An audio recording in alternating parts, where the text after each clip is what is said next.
Just as a review of what we did yesterday before we do the word problem, I'm going to do one more problem just to remind ourselves how to do these because you're going to have them for homework. 4z squared equals 7z plus 2. We need to put this in proper quadratic equation form. 4z squared minus 7z plus 2 equals 0. Okay, well, I know I can see that a equals 4, b equals -7, and c equals 2.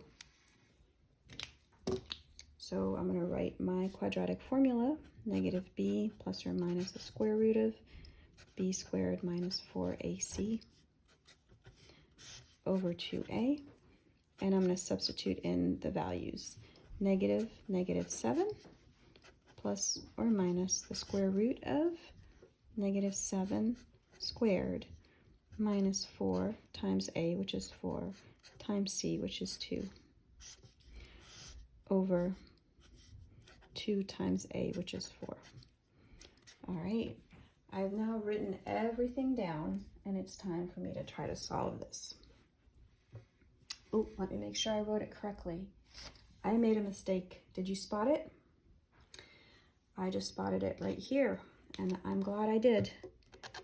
If I subtract 2 from both sides, I should get a negative, right? So I need to go back and change everywhere I see that c to a negative. Unfortunately, it's just one place, and that's right here.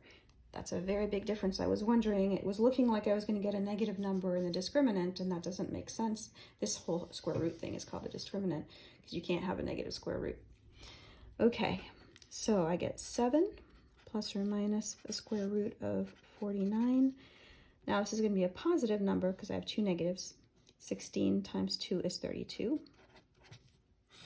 over 8. Oh, I guess even if I subtracted it, it would have been positive.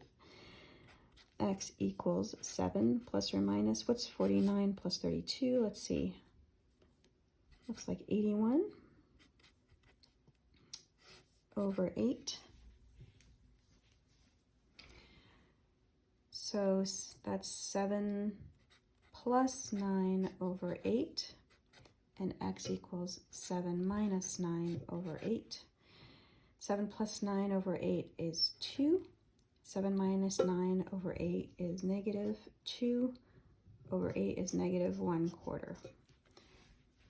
So it looks like our answers here are going to be 2 and -1/4. So that is just a review of 10.6 part 1, and we're going to use this exact same process as we launch into the last exercise or example, which is example 3. Actually, not the next to last. I'm going to pause and move on to example 3.